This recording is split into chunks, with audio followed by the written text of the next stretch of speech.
ये है जूम, इस पे अपनी डीपी रखें, कोई फोटो शोटो लगा दें। उससे ऐसा होता है कि जब मैं आपकी ये मीटिंग रिकॉर्ड करता हूँ ना, तो इसमें या तो वीडियो कैप्चर होता है या फिर अगर कोई किसी का फोटो शोटो हो तो वो कैप्चर होता है। तो अदरवाइज यदि रिकॉर्ड होती है तो वो बीच में मैं एक इकलौता बंदा बोल रहा हो तो इतने से फैम, सो वो रिकॉर्डिंग में बड़ी ऑड लगती है। So you can try that out. Okay, sir.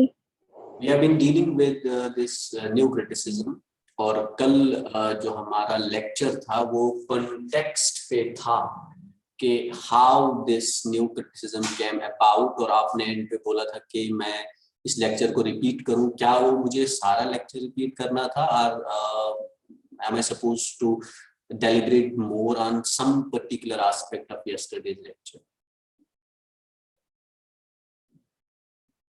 No, sir. सारा तो नहीं, but थोड़ा सा. ठीक है. So I'll just put forth the crux of yesterday's lecture, which was about the context in which new criticism came about. And new criticism जो था, it was basically a reaction to an existing criticism जिसकी primarily दो तीन features थे या characteristics थे जो new criticism के पहले था। फॉर एग्जांपल, न्यू क्रिटिसिज्म के पहले का जो क्रिटिसिज्म था वो सब्जेक्टिव था, और सब्जेक्टिव आई होप के समझ पा रहे हैं, जिसमें एक बंदे की अपनी ओपिनियन, अपना इंटरेस्ट होता था और उसके हिसाब से वो जज करता था एक वर्क ऑफ आर्ट को। ठीक है। और उस जमाने में मोस्टली जो लिटरेचर लिखा भी जाता था वो भी सब्जेक्टिव होता था, और फिर उस पे जो क्रिटिसिज्म लिखता था बंदा, या उसके बारे में जो, चाहे वो रिव्यू लिखे, चाहे वो रिसर्च आर्टिकल लिखे, चाहे वो कोई और चीज लिखे, कोई ओपिनियन पास करे, तो वो सब्जेक्टिव होती थी। दूसरी, वो हिस्टोरिकल होती थी। जो भी ओपिनियन न्यू क्रिटिसिज्म के पहले होती थी वो हिस्टोरिकल बैकग्राउंड में दी जाती थी। हिस्टोरिकल बैकग्राउंड में आपका राइटर आता था, राइटर का टाइम पीरियड आता था, उस टाइम का पॉलिटिकल स्टेटस आता था, इकोनॉमिक स्टेटस आता था, और बाकी चीजें वो कंसिडर करने के बाद एक ओपिनियन पास की जाती थी। तीसरी, जो क्रिटिक्स होते थे वो राइटर्स होते थे। क्रिटिक्स आपको वही लोग मिलते थे, जैसे मैंने कल आपको मिसाल दी थी, विलियम वर्ड्सवर्थ क्रिटिक। वो खुद अपने वर्क के बारे में आपको बताता है प्रीफेस टू लिरिकल बैलेंस में। आपको बायोग्राफी लिटरेरिया में कॉलरिज मिलेगा, आपको जॉन कीट्स मिलेगा जो लेटर्स के थ्रू आपको अपनी पोएम्स के बारे में बताएगा। तो मामला न्यू क्रिटिसिज्म के पहले का ये था कि जो क्रिटिसिज्म था ये कोई सेपरेट फील्ड नहीं थी, ये कोई डिफाइंड एरिया नहीं था, और इसकी ये तीन खासियतें। अब जब न्यू क्रिटिसिज्म आया तो सबसे पहला सवाल जो न्यू क्रिटिसिज्म ने उठाया, उन्होंने कहा कि हमें कौन बताएगा कि क्रिटिसिज्म क्या है, what is criticism at the first place. ये कोई जॉनरा है, ये कोई टेक्निक है, ये कोई लिटरेरी एक्टिविटी है, इसका कोई सर पैर है या नहीं है, इसकी कोई लिमिटेशंस हैं, इसके कोई रूल्स हैं, इसके कोई रेगुलेशंस हैं? ऐसा तो कुछ भी नहीं था। जिस बंदे को लगता था कि भाई मेरी पोयम पे किसी ने धावा बोल दिया, हमला कर दिया, कोई गलत बात लिख दी, तो मुझे इसको डिफेंड करना है, तो उसको डिफेंड करने के लिए वो खुद में क्रिटिक बन जाता था। तो न्यू क्रिटिक्स ने कहा कि कोई हमें बताए भाई एट द फर्स्ट प्लेस कि ये क्रिटिसिज्म किस बला का नाम। और फिर उन्होंने उसको स्ट्रीमलाइन करने की कोशिश की, जिसमें आपको रैंसम बोलेगा कि this criticism needs refining, redefining, and we have to make it scientific in nature. जब हम इसको साइंटिफिक करेंगे, रीडिफाइन करेंगे, रिफाइन करेंगे, तो हम कुछ प्रिंसिपल्स ले करेंगे, कुछ फंडामेंटल्स बोलेंगे, और कुछ लिमिटेशंस सेट करेंगे, और उन लिमिटेशंस के अंदर फिर क्रिटिसिज्म लिखा जाएगा। ये काम किया न्यू क्रिटिसिज्म। अब ये सारी जो चीजें हैं, हम क्या लिमिटेशन सेट करेंगे, हम क्या डिफाइन करेंगे क्रिटिसिज्म को, कौन क्रिटिक, जैसे what shall be the criticism, who shall be the critic, what shall be the basis of doing criticism and what criticism will not be. ये अब कुछ बातें हैं जो हम पढ़ेंगे आपके पहले सब यूनिट में, जिसमें जॉन क्रो रेंसम प्रेस्क्राइब्ड है, जेसी रेंसम, और उसका जो वर्क है वो बेसिकली एक एसे है जो आपके इसमें प्रेस्क्राइब्ड है, वो है क्रिटिसिज्म इंक। ठीक है, J C Ransom is credited to have used the term new criticism in a book which he wrote in 1941. 1941 तक ये न्यू क्रिटिसिज्म जैसी टर्म नहीं थी। हालांकि क्रिटिसिज्म इंक जो पब्लिश्ड है आपके सिलेबस में, ये एसे, ये 1937 का है। और जॉन क्रो रेंसम जो था, ये भी एक यूनिवर्सिटी प्रोफेसर था और 1930s और 40s में बहुत ही डोमिनेंट क्रिटिक था। इसने अपने बाकी साथियों के साथ, कुछ जो इसके प्रेडिसेसर्स भी रहे हैं जो आपने लास्ट सेमेस्टर में पढ़ा, फॉर एग्जांपल आई.ए. रिचर्ड्स हमने वहां पे पढ़ा।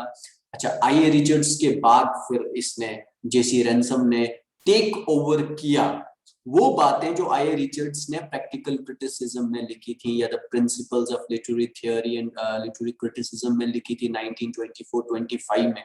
फिर 1937 और 1940s में जाके जेसी रेंसम जो है कुछ मजीद आर्टिकल्स और बुक्स लिखता है इसके बारे में।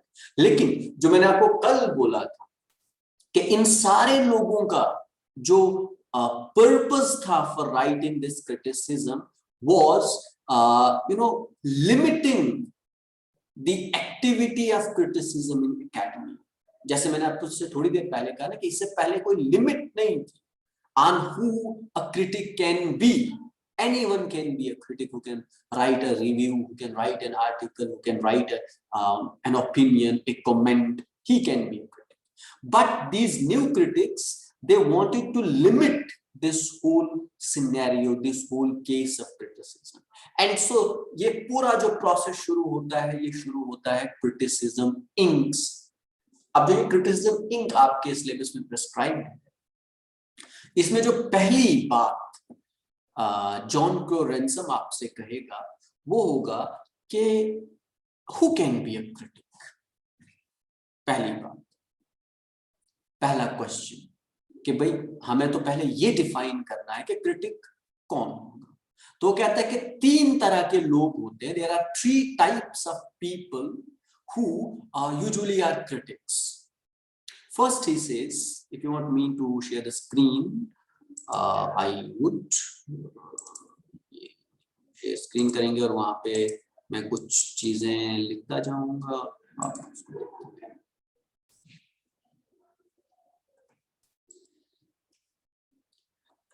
ठीक है, अब जो 3 चीजें ये बताएगा आपको,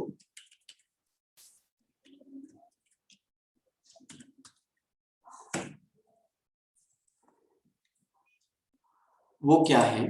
3 चीजें हैं। पहला है आर्टिस्ट, सेकंड है फिलोसोफर और तीसरा है यूनिवर्सिटी टीचर। वो कहता है कि ये 3 तरह के लोग होते हैं जो यूजुअली जो है क्रिटिसिज्म के साथ डील करते हैं या क्रिटिसिज्म लिखते हैं। पहला कौन है? आर्टिस्ट। आर्टिस्ट कौन है? आर्टिस्ट पोइट हो सकता है, नॉवेलिस्ट हो सकता है, ड्रामेटिस्ट हो सकता है, एसेइस्ट हो सकता है, वो जो कुछ लिखता है, जो क्रिएट करता है, जो लिटरेरी एक्टिविटी के बारे में लिखता है। तो पहला तो भाई इस तरह का बंदा होगा। अगर ये इस तरह का बंदा है आर्टिस्ट, तो यूजुअली हमें यही देखने को मिलेगा कि an artist ends up being a critic. For example again William Wordsworth, Matthew Arnold, he was a poet, he was a critic. William Wordsworth, a poet, a critic, defending his own text. So he says the artist cannot be a critic. Screen पे तो कुछ और ही है. Screen पे क्या है? ये topic नहीं है. Academic during COVID. हाँ जी, सर कुछ ये है contribution in academic during COVID.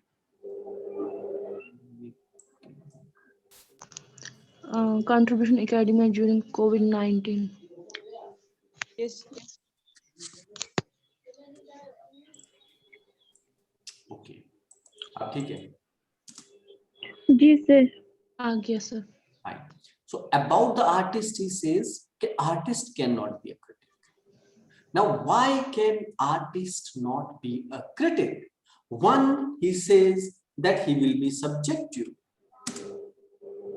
जो क्रिटिक है वो इसलिए जो आर्टिस्ट है वो इसलिए क्रिटिक नहीं बन सकता क्योंकि जब वो क्रिटिक बनेगा तो उसके पास जो स्टैंडर्ड्स ऑफ राइटिंग क्रिटिसिज्म होगा वो सब्जेक्टिव होगा.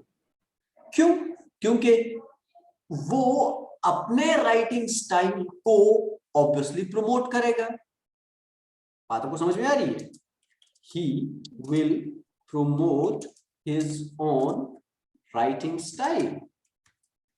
ठीक है ना? Just like William Wordsworth did in preface to lyrical ballads. He says कि भाई मैंने lyrical ballads में rustic life ली, क्यों ली, फिर उसको डिफेंड किया.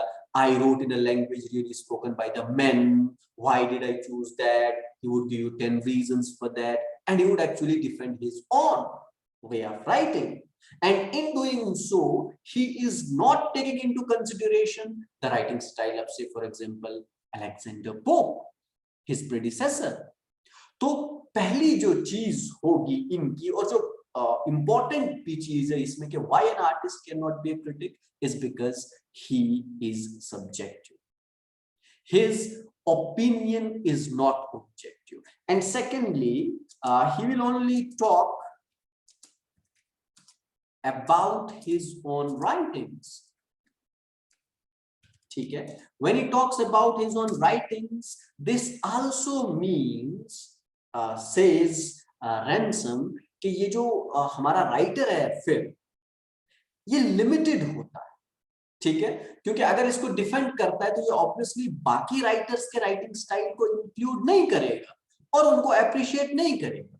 और ये एक नेचुरल टेंडेंसी होती है एक बंदे की कि जब वो खुद आर्टिस्ट होगा और उसने किसी आर्ट को डिफेंड करना होगा तो it would be very difficult for him to defend the art of a different writer other than himself.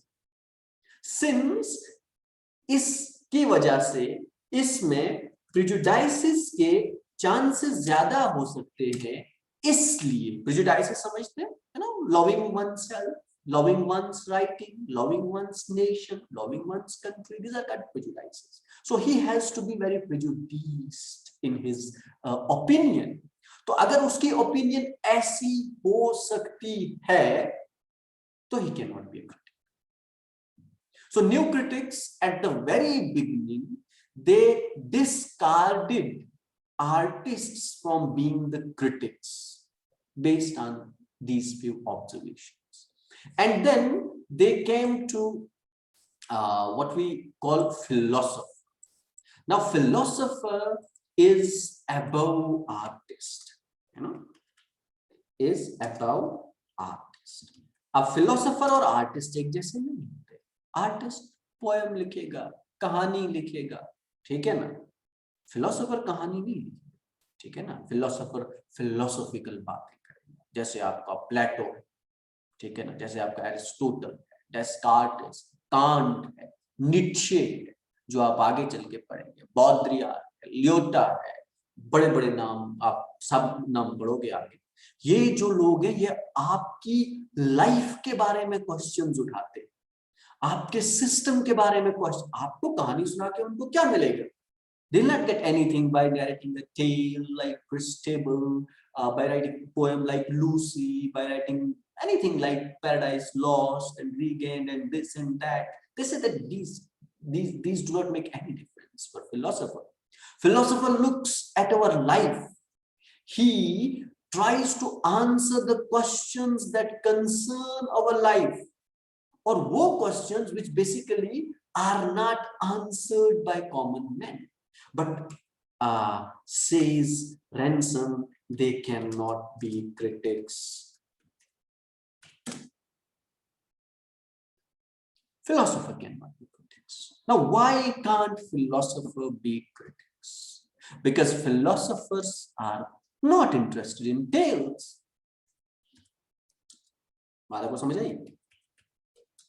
Philosopher is not interested in tales. Point number one.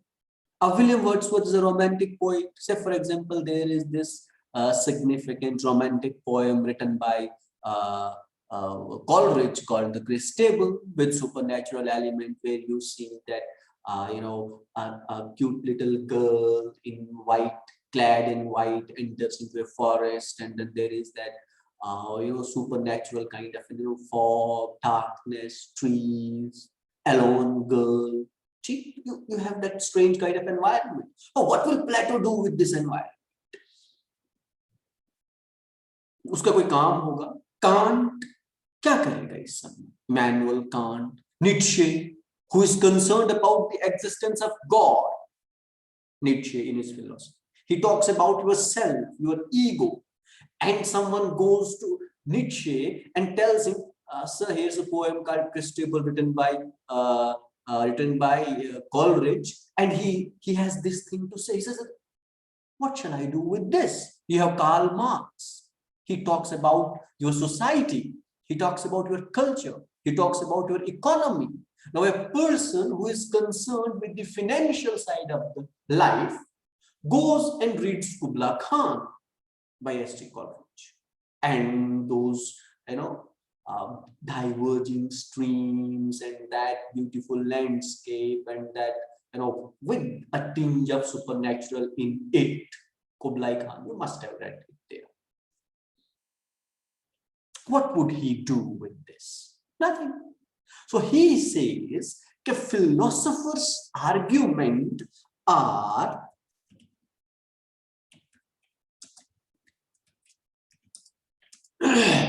more dry, okay, and beyond the tales, for example, and comprehension of common man.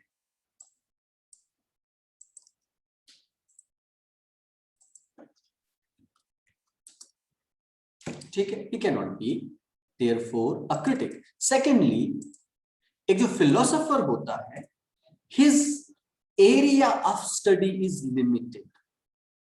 क्या बात है?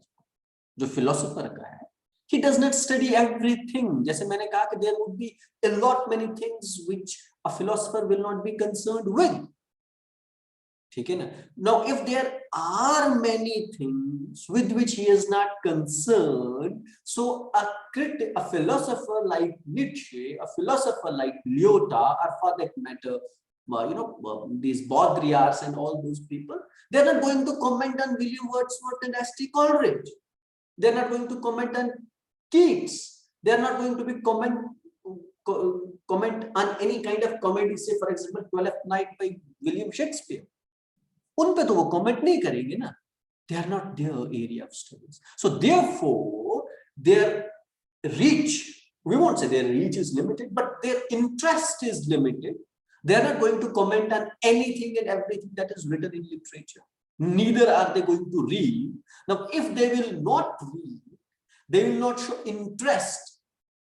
Therefore, they cannot be critics. So these are the two important presences in pre-1920s time, which are neglected by the new critics, rejected by the new critics, and replaced by the new critics. So they say that they cannot be critics.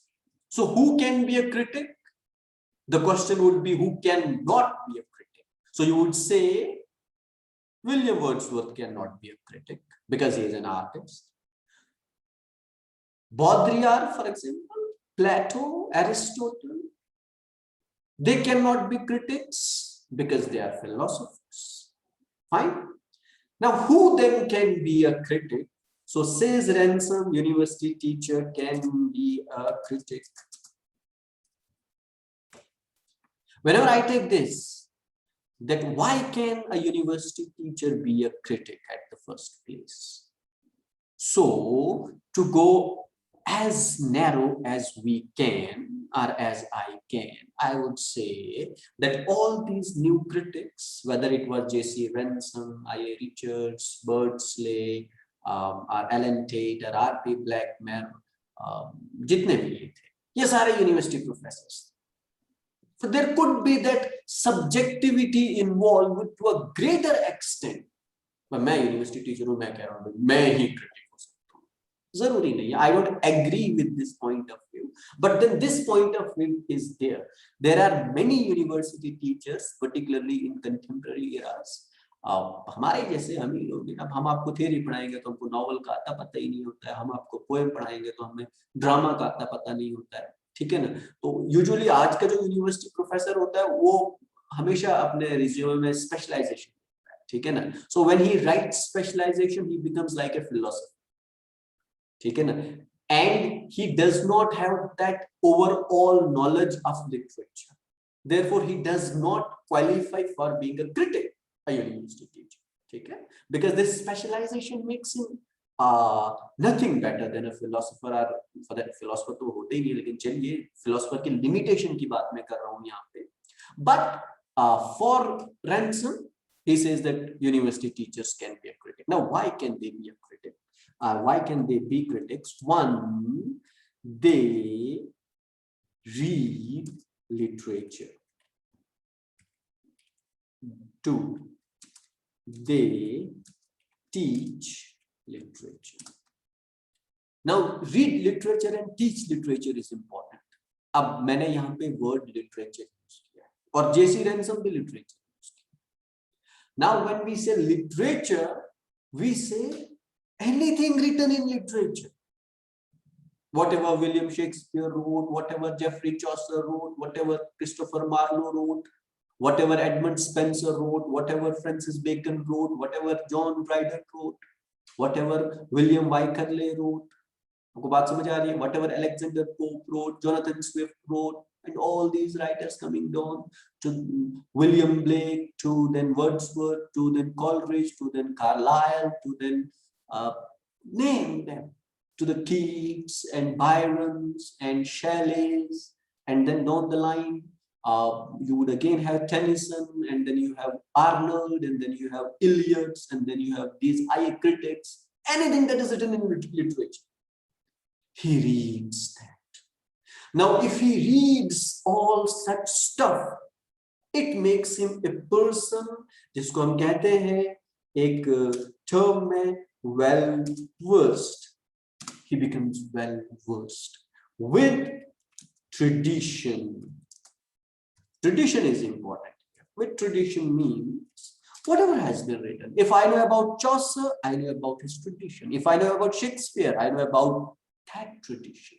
If I know about Sidney, about Spencer, about Bacon, about Swift, about Lamb, about जितने भी नाम, we know the tradition.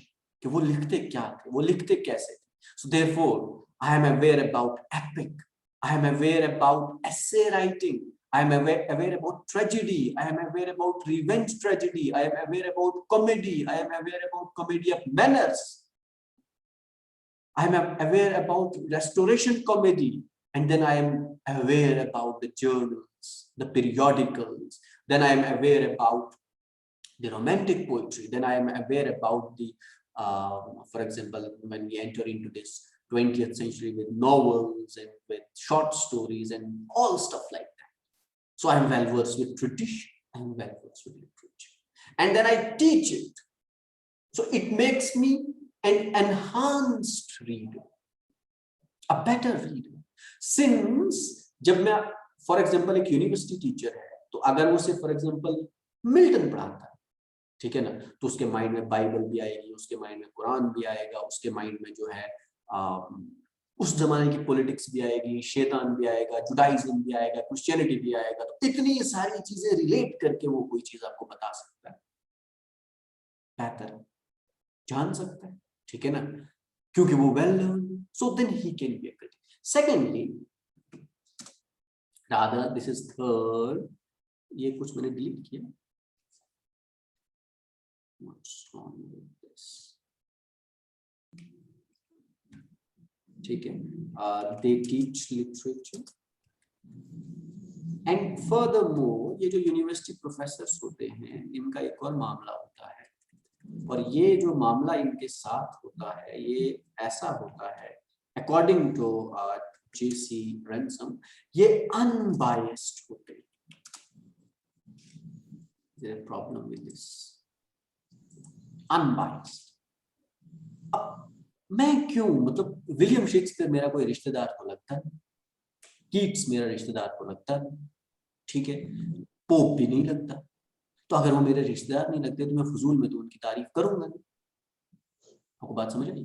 सो अगर मैं उनकी तारीफ फजूल में नहीं करूंगा तो that would make me unbiased. So the criticism would be unbiased and more importantly it would be objective. जो सब्जेक्टिविटी एलिमेंट है, सब्जेक्टिविटी का एलिमेंट है, वो जेसी रैनसम कहता है कि अगर हम इस तरह की अप्रोच, सबसे पहले ये डिफाइन कर लेंगे क्रिटिक कौन होगा, और अगर हम ये कहें कि यूनिवर्सिटी टीचर क्रिटिक होगा तो वो क्रिटिसिज्म आपका ऑब्जेक्टिव होगा. ऑब्जेक्टिव इसलिए नहीं होगा, इसलिए होगा क्योंकि भाई मेरा तो कोई अपना राइटिंग स्टाइल है नहीं कि जिसको मैं डिफेंड करूं. मैंने कोई पोएम नहीं लिखी है, मैंने कोई नॉवल नहीं लिखा, मैंने कोई ड्रामा नहीं लिखा है, ठीक है, मैं किसी ट्रेडिशन के साथ एडहेयर नहीं करता, चाहे वो जिस भी तरह का राइटिंग स्टाइल हो. तो मुझे क्या फर्क पड़ता है कि मैं बिना किसी मतलब के रिवेंज ट्रेजेडी को सपोर्ट करने बैठ जाऊं, रोमांटिक पोइट्री को सपोर्ट करने बैठ जाऊं, या मैं जी कॉमेडी ऑफ मैनर्स को सपोर्ट करने बैठ जाऊं, या जी मैं बोलूं ट्रेजेडी मुझे पसंद नहीं, कॉमेडी देखते, ठीक, ऐसा नहीं करूंगा. मैं अपना बायस नहीं लगाऊंगा, अपना टेस्ट नहीं लगाऊंगा, अपना एरिया ऑफ इंटरेस्ट नहीं लगाऊंगा, क्योंकि जैसे मैंने कहा कि ये लोग फिर मेरे रिश्तेदार तो है नहीं ना कोई जिनको मैं फेवर करने बैठ जाऊं फजूल में. मैं उनको तब फेवर करूंगा जब मुझे उनका टेक्स्ट अपील करेगा.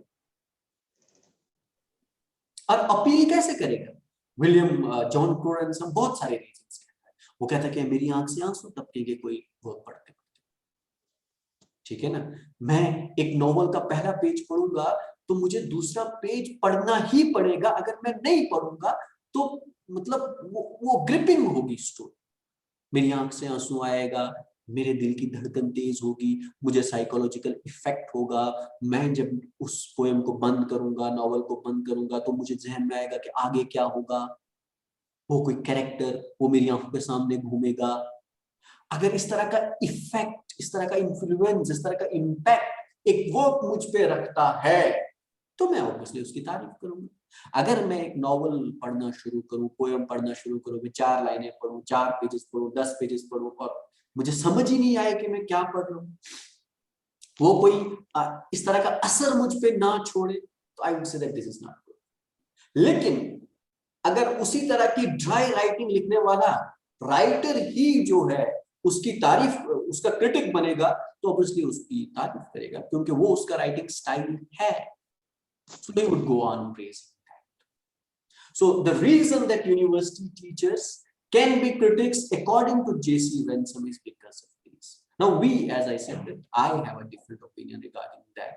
I do not seriously believe particularly the teachers from our universities can be critics, is because they don't read literature, neither do they teach literature. We teach courses, we teach defined things, and even in those defined things we don't go beyond what our area of teaching is, our area of interest is.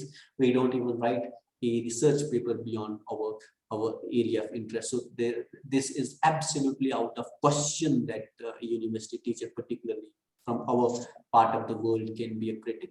But yes, those who teach perhaps in the universities of USA, UK and other universities, they may be reading the literature and they may be teaching the literature, so they could be qualified for being a critic. So that was the first part of this criticism in wherein he talks or answers a question that who at first place can be a critic. Then we have other questions like that, what kind of criticism should be carried out? once we have defined or set limits for being the critic, then we have some principles. पहला ये कि किस तरह का criticism किया जाए, और फिर ये कि क्रिटिसिज्म क्या होगा, व्हाट इज क्रिटिसिज्म। ये दो क्वेश्चंस और इंपॉर्टेंट हैं जो हम अगले 2 लेक्चर्स में पढ़ेंगे। आज के लिए इतना ही। आई होप कि आपको समझ आएगी। Yes, sir. If you have any questions, you can go ahead. I have a question. So this criteria was set only by JC Ransom or by all the critics? This is set by J.C. Ransom. This criteria is set by J.C. Ransom in this particular essay called Criticism Inc. Then there are some certain criteria which as we move ahead, मैं आपको बताता जाऊंगा, and then we would also be reading this Birdsley, Wimsatt and Birdsley with effective and intentional fallacy. So they will set some more criteria, but these are only the basic criteria. Now this is not enough. You know, being only university teacher does not qualify a person to be a critic. Besides being that, उसके लिए फिर बाकी जो है वो है कुछ criterias. For example हम पढ़ेंगे, अगर वो यूनिवर्सिटी टीचर है तो उसमें इंटेंशनल फैलेसी नहीं होनी चाहिए। अब वो इंटेंशनल फैलेसी क्या है हम लोग बात करेंगे। उसमें इफेक्टिव फैलेसी नहीं होनी चाहिए, वो क्या है वो हम पढ़ेंगे। सिर्फ ये काफी नहीं, यूनिवर्सिटी टीचर भी सब्जेक्टिव हो सकता है अपनी अप्रोच में। मैंने पहले तो जेसी रैनसम ने कहा कि उसकी जो अप्रोच है वो अनबायस्ड है, वो ऑब्जेक्टिव है, लेकिन ऐसा जरूरी नहीं। वो अगर सिर्फ यहीं पे हम रुक जाए तो यूनिवर्सिटी टीचर भी जो है वो सब्जेक्टिव हो सकता है। ठीक है, उस किसी की कहानी उसकी कहानी से मिलती जुलती होगी तो उसको कहानी पसंद आएगी, लेकिन अगर उस तरह से वो क्रिटिसिज्म करने बैठ गया तो उसको एक्सेप्ट नहीं करेंगे। Okay, sir. Thank you.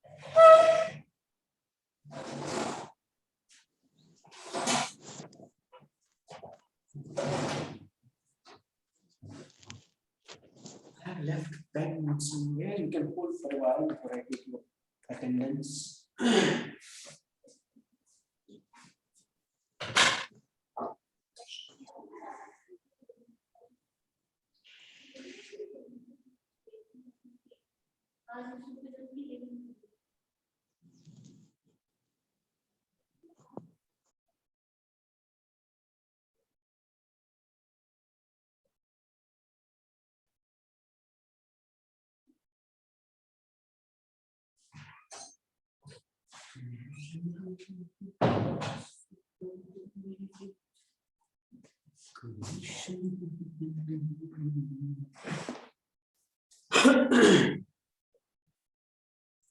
Rule number 1.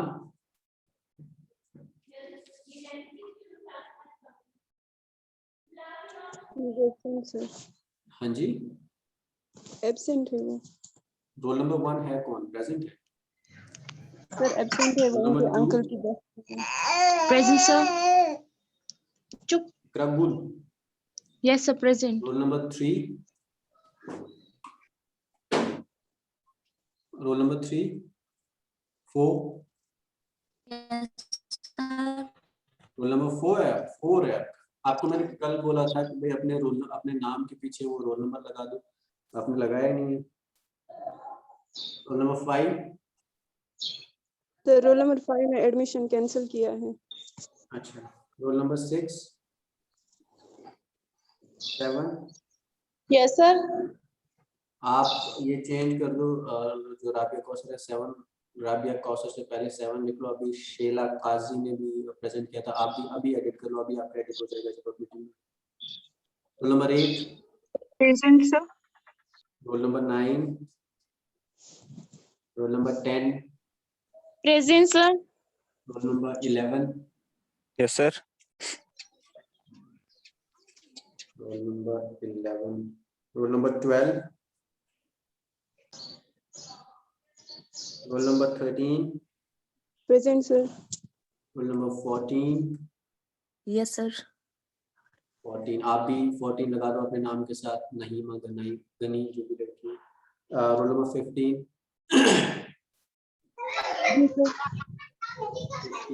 15 आप भी लगा दो। Roll number 15 Sir, roll number 16 is present. आप अपने इस नाम के पहले 15 लगा दें, पहले ये बात 16 रोल नंबर Present, sir. 16 कौन है? 16 17 17 Present, sir. 17. तानिया चौधरी, आप भी 17 लगा दो अपने नाम के साथ. You can edit it even in the meeting. 18 roll number 19 20 बिनिश Parvez जो लड़की को दिखाई दे रही है, इसने लगाया अपने नाम के रोल नंबर, लेकिन ये दिखाई नहीं दे रहा है. पहले लगाओ, एंड पे मत लगाओ. 21 मोहम्मद सलीम. 22 Yes, sir.